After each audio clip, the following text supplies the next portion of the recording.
Why do traders at the Chicago Mercantile Exchange cheer when the closing bell rings, regardless of the day's turmoil? Every trade, whether it ends in profit or loss for the player, lines their pockets.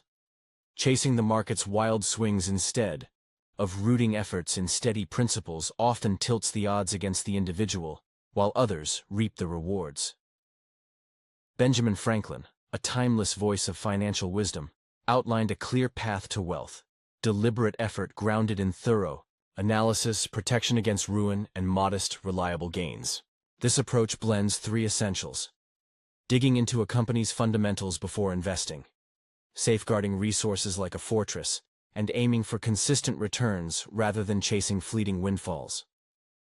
It's not about poetic ideals. It's about dissecting balance sheets with precision, avoiding traps that erode savings, and choosing dependable growth over speculative gambles. Wealth builders evaluate a stock by its operational core, how much tangible value it generates. Thrill seekers, by contrast, treat it like a roll of the dice, betting on hype or the hope that someone else will pay more later. Builders rely on reason to measure worth. Chasers let the crowd's roar dictate value. For gamblers, the ticker's constant pulse is everything. Cut it off, and they're lost. For builders, those flashing numbers are secondary. The focus remains on the business itself, even if the market were to vanish. Speculation carries the electric allure of a casino or racetrack, exciting and occasionally profitable when luck strikes. But as a foundation for lasting wealth, it's shaky ground. Wall Street, much like a gambling house, tilts the game so the system wins over time, leaving the risk-takers empty-handed. Wealth building, however, flips the odds in favor of those who play by disciplined rules. Smart moves ensure losses don't last forever, growing personal reserves while speculators merely fatten brokers' profits. The market's siren song of quick wins keeps luring players to dance to its tune rather than craft their own. The pitfalls of racing. Blind, confusing speculation with wealth building is a common misstep. The 1990s showcased this vividly, as a frenzy of deal chasers swept through like firefly hunters, only to end with empty hands by morning. Quick fixes and trendy tactics, whatever worked, gained blind loyalty. Day trading tech startups or piling into hyped funds felt like cracking a code when they briefly outpaced the pack. But true builders ignore short-lived streaks. Long-term, goals demand a steady compass, not a fleeting spark. Think of a road trip between two towns, 150 miles apart. Cruising at 75 mph gets the job done in 2 hours, safe and reliable. Flooring it at 150 mph might cut that to 1, but the risk of crashing looms large.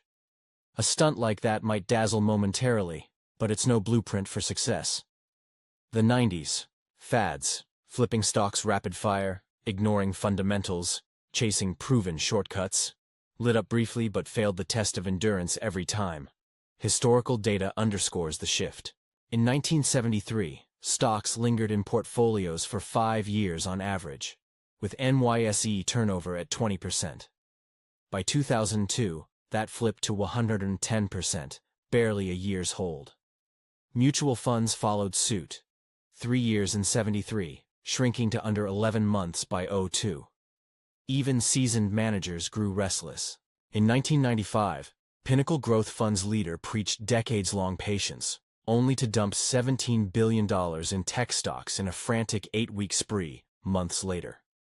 By 1999, the fund's online arm pushed trades on handheld devices with the mantra, "Every tick matters." On NASDAQ, stocks like Zephyr Systems changed hands every 6 days. Less a market, more a chaotic arcade.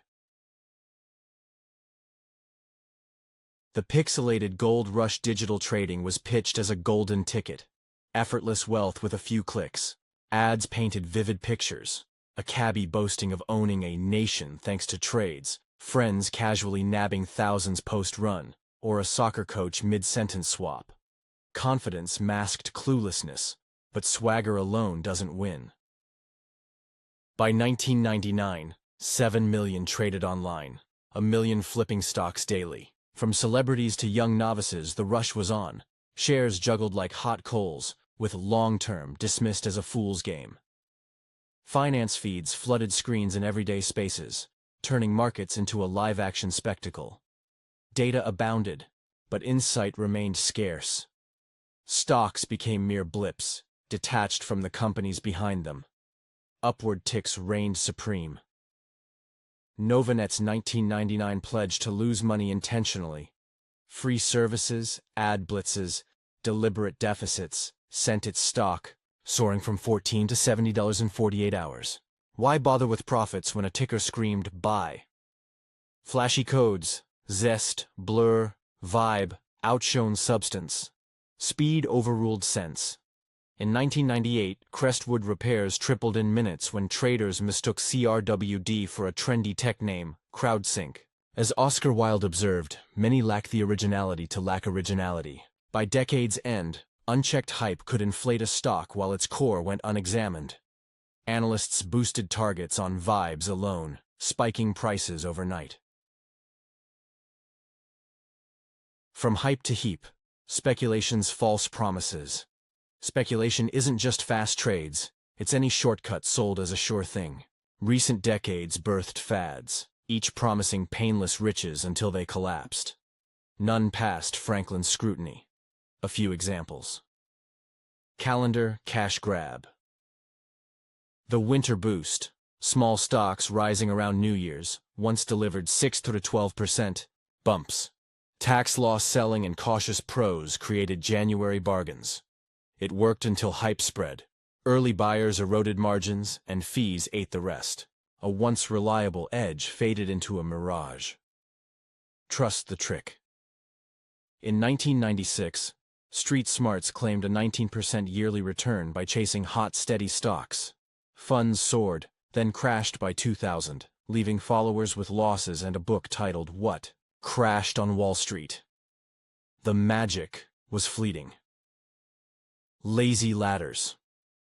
CashClowns.com's 4-Step Fortune promised 11% gains betting big on cheap Dow dividend stocks. No analysis, just luck. And by 2000, their picks tanked 16%, while the Dow lost 5%. Simplicity masked folly. Gimmicks either unravel with time or die under their own hype. Treat speculation like a Vegas trip. Limit the stakes, keep it separate from the core plan. Builders lock 90% in steady assets, risking only 10% on the wheel. Blend them, and the itch undermines the foundation. The creeping thief. Inflation's quiet. Sting inflation's been subtle lately. Under 2% from 1997-2002, softened by tech-driven price drops. Some call it a non-issue, but that's a trap. The cash mirage blinds people. A 3% raise feels rich even if prices climb 5%, while a 1% cut hurts when they're flat. The real loss sneaks in either way. Wealth must be measured by what remains after inflation's bite. History warns of its power. From 1973-1982, prices doubled, eroding 9% yearly. $100 shrank to $44 in real terms. Globally, 70% of free markets since 1960 faced 25% plus inflation years, halving purchasing power.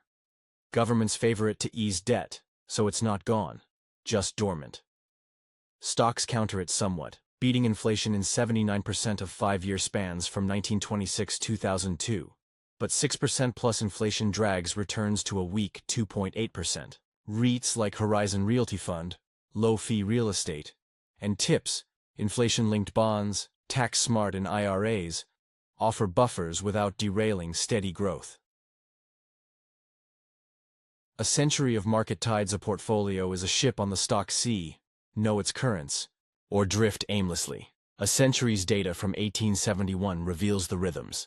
The Titan 500, 1900-1970, shows 3 phases. 1900-1924, a 3% yearly ripple. 1925-1949, a crest then trough at 1.5%. 1950-1970, a 9% surge peaking at 115 in 1968. Post-1970, a 35% drop gave way to a rebound to 100 by 1972. 10-year views show steady growth with rare earning dips, 1890s, 30s, and no dividend cuts post-1900. Post-WY glowed, though the 60s tapered. Price-to-earnings swung post-war 6x in 1949 to 23x in 1961, while yields fell from 7% to 3%. Bonds rose from 2.5% to 4.5%. Flashing caution. The 60s roller coaster, 735 to 536, then 892, avoided a 1929 replay, but 1970 ended below 1964, a rare pause. The 1972 horizon. Navigating now in early 1972, the blue chip 30 sits at 900, the Titan 500 at 100. Past markers. 1948, 180, was a steal. 1953, 275, lukewarm. 1959, 584, overheated. 1964, 892, overstretched. Today's PE of 19x mirrors.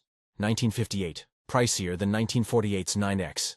Bonds at 7.5% outshine stock yields, 3.1%, unlike 1948's edge.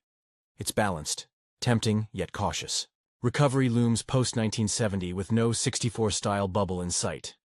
Still, the market's calm masks scars. Recklessness could spark a dip or a peak then plunge. Secure the ship. Avoid debt. Limit stocks to 50%. Shift gains to bonds. Dollar cost averaging. Works if already in. Newcomers might wait. The sea's steady until it shifts.